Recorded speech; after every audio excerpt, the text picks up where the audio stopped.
on va mettre à genoux l'économie russe.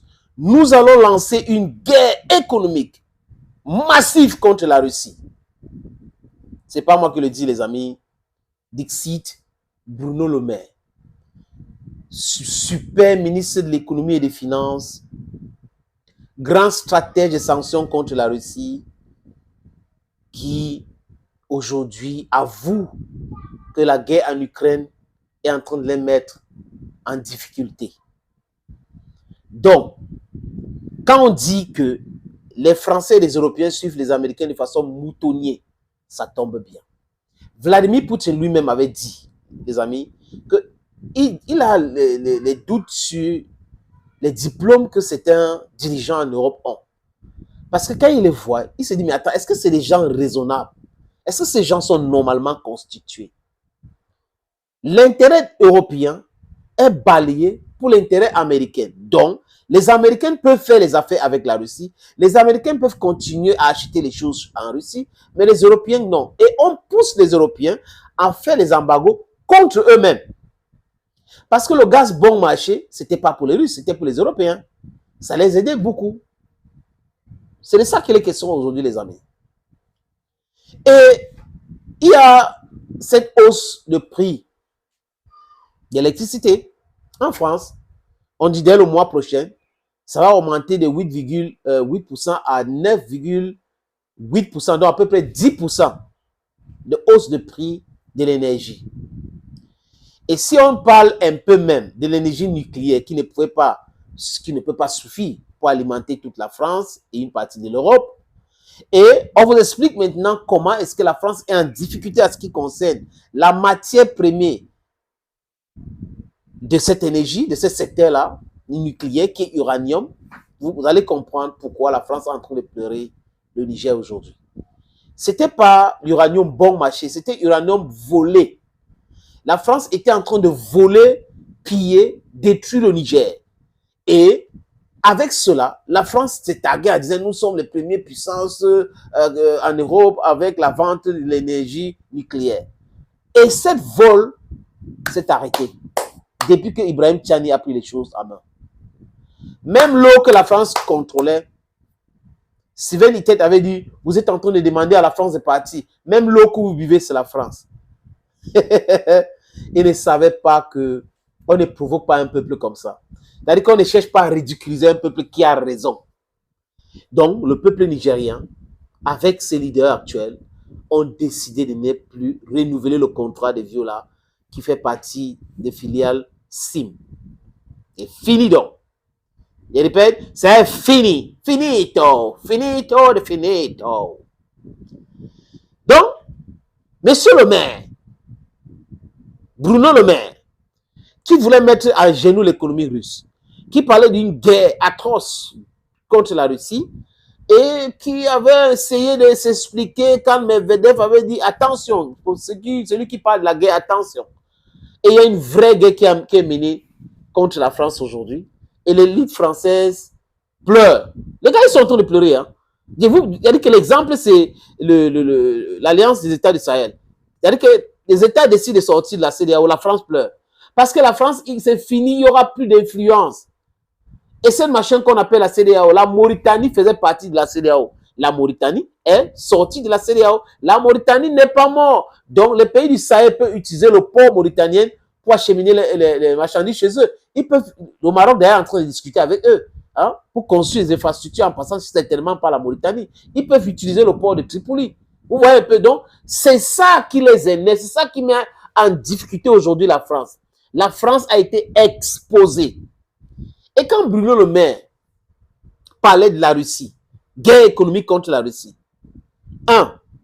ça démontrait qu'il était manipulé.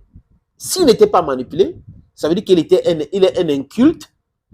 S'il n'est pas un inculte, ça veut dire que lui, il entre dans l'autodestruction. Et ça, c'est grave. Parce que s'il était quelqu'un de très réfléchi, il devrait comprendre qu'un pays comme la Russie, ce n'est pas possible de l'associer. La Russie dépend de quoi en Europe?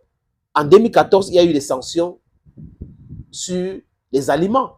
Et la Russie a commencé à produire jusqu'à la Russie est devenue premier exportateur au monde et premier producteur du blé, par exemple. Et beaucoup d'autres choses. C'est ça qui rend l'affaire agricole en Europe difficile. Les agriculteurs manifestent en Allemagne. Les agriculteurs manifestent en France. Et les Africains savent aujourd'hui qu'ils ont 60% de leurs terres est aride, ou terres arabes. Désolé les amis. On a les terres arabes, 60%. Donc on peut cultiver tout ce que nous voulons. Et l'Afrique, la superficie de l'Afrique, c'est 30 millions de kilomètres carrés. Vous voyez un peu? Donc, toutes ces choses-là, nous le confortons dans notre position du départ quand on disait, mais la France est en train de se perdre, l'Europe est en train de se perdre. Ils se perdent. Je vais vous prendre un autre exemple pour vous montrer comment ces gens-là sont des dictateurs, mais qui prétendent promouvoir la démocratie. À l'Union européenne, les textes disent quoi, les amis? Pour prendre une décision, il faut que les 27 soient d'accord. Concernant l'aide à l'Ukraine, certainement tout le monde est d'accord, sauf la Hongrie de Viktor Orban. Mais qu'est-ce que les autres membres de l'Union européenne sont en train de faire? Ils sont en train de tout faire maintenant pour détruire l'économie hongroise, sans toutefois savoir que ça aura le ripple effect. Si vous mettez en mal l'économie hongroise, les Hongrois vont se retourner vers la Russie et ça va créer un problème très grave en Europe. Voilà donc des gens y réfléchissent. Pour une fois, j'étais d'accord avec le monsieur qui a aidé à tuer Gaddafi, cette criminelle de Sarkozy. C'est pas moi qui l'ai dit, la justice française l'a d'ailleurs condamné. Qui avait dit que l'Europe, c'est le continent le plus brutal. Toutes les guerres ont été faites en Europe. Et l'Europe exporte la guerre, la barbarie, la sauvagerie.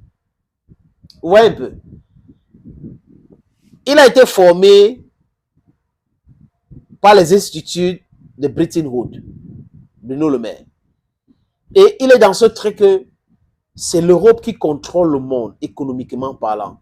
C'est les États-Unis qui contrôlent le monde économiquement parlant. Donc, si les pays européens et les États-Unis se mettent ensemble, donc, disons les États-Unis, le Canada, on a les deux, le Japon y compris, la Corée du Sud, ça fait 4, les deux continents, Amérique et Asie. Et maintenant, en Europe, c'est bon là. Ils peuvent asphyxier et ils vont mettre la pression sur le Sud global pour adhérer à ces sanctions-là. Mal les a pris. Vous achetez le gaz en Russie, 5 litres, je dis n'importe quoi les amis, à 5 000. Et vous refusez d'acheter. Vous mettez les sanctions. Vous allez acheter le gaz maintenant 30 000, à 5 litres à 30 000. Ça veut dire qu'il y a un problème dans votre tête. Ça veut dire qu'il y a un problème. Les Français, normalement, devraient chasser les gens comme ça. Parce que vous ne pouvez pas dire, on va mettre en difficulté l'économie russe. Quelques mois après, ou 12 mois et plus après, vous venez dire que les Russes sont responsables de la hausse du prix de l'énergie chez vous.